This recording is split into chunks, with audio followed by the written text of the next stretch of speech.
It's a real honor for me to be interviewing Paul Mark. Paul, where are you from?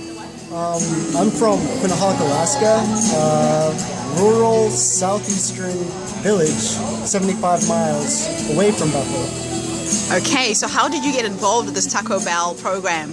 I was recruited by counselors, and one thing led to another, and here I am.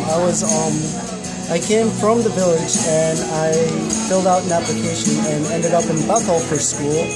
And because of, I was recommended a application for an accelerated program called STEM Ready, and STEM Ready had close ties with the Taco Bell involvement in Bethel, and because I was in that program, I actually ended up becoming a part of where I'm at today, here in Taco Bell. So describe a little bit about your village and the contrast between your village, Bethel, and California. Okay, well, my village, Quinhagak, it's a small, relatively small village, but it is bigger than most villages. It has a population of about 800 to 1,000, which is about maybe a tenth or maybe a fifth of what the population in Bethel is. Okay. And it's maybe 1,000th of the population for California.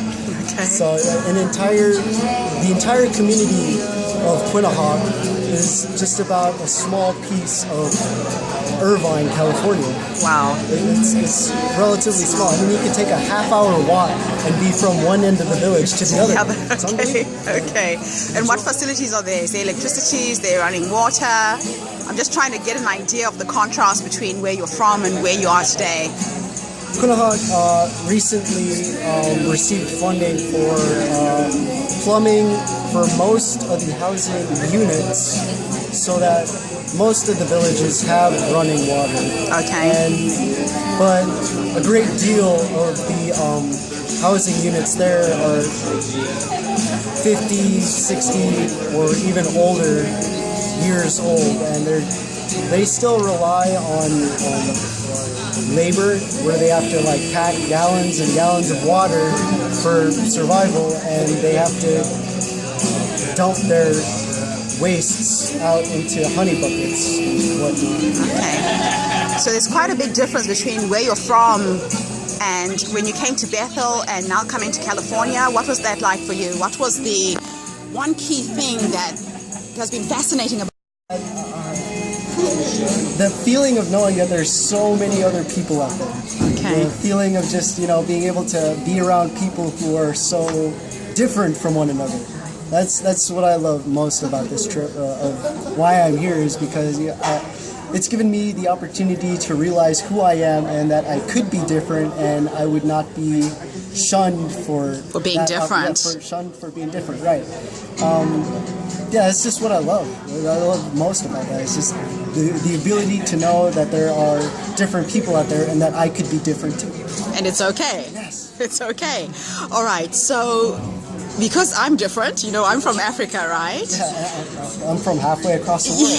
Yes. I guess what I'm hearing is that it's kind of made you prouder to be who you are. Right. Stepping into the shoes of your ancestors and your heritage and owning that point of difference. Is that correct? And that is a beautiful thing. This world is just full of so many diverse people, and it's fine. What did you feel like prior to having this experience about being different? Well, I don't know. Coming from a rural community, tradition plays a strong part. And being different, it's kind of seen as not primarily a negative thing, but just something that is unusual. Okay. Like coming from a community that's lived with tradition for hundreds and hundreds of years, and just finally getting into that age where the world is changing and we have to change along with it. And it's just harder I think, in the rural villages to accept change after going through generation of doing the same things over and over again. I mean, our oral traditions speak of certain ways of life that are slowly disappearing or melding with this Modern world. melding with this society, this technological age. Yes. It's a hybrid culture of technology and tradition, and it's incredible. It's strange, but it's not a good thing. I mean, it's not a bad thing. Yeah. It's just new and it's unique in a way. So, out of your community, how many people have graduated university and gone on to college that you know of in your, say, in your immediate family?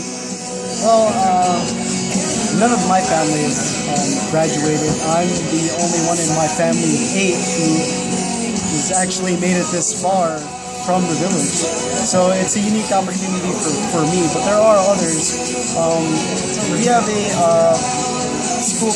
high school population of about 20 to 30 students, and only about 4 or 5 are usually graduating.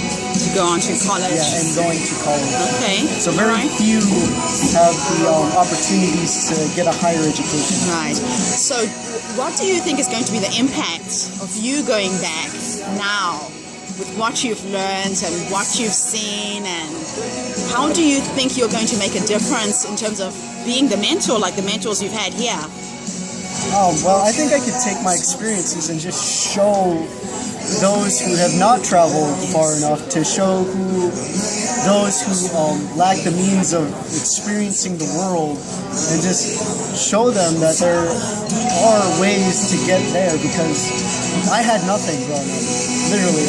I came from a family of poverty, and working was something I had to do to get by in life at a young age. And it's a good feeling to know that even without the independent funds, that I'm still able to go to places like this. And I just want to be able to show other people and other students and other people from my hometown that, you don't need money or anything. You just need to be able to show people that you can do things and be trustworthy and reliable and ready to do the hard work, so that you can experience these things. Yeah.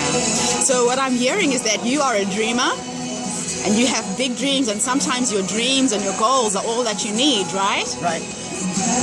And you're going to take that back and plant that seed in everybody else that will come in contact with you. That's what I hope. Fantastic. Paul, absolutely awesome meeting you. Thank you for this interview. Yeah, you're welcome.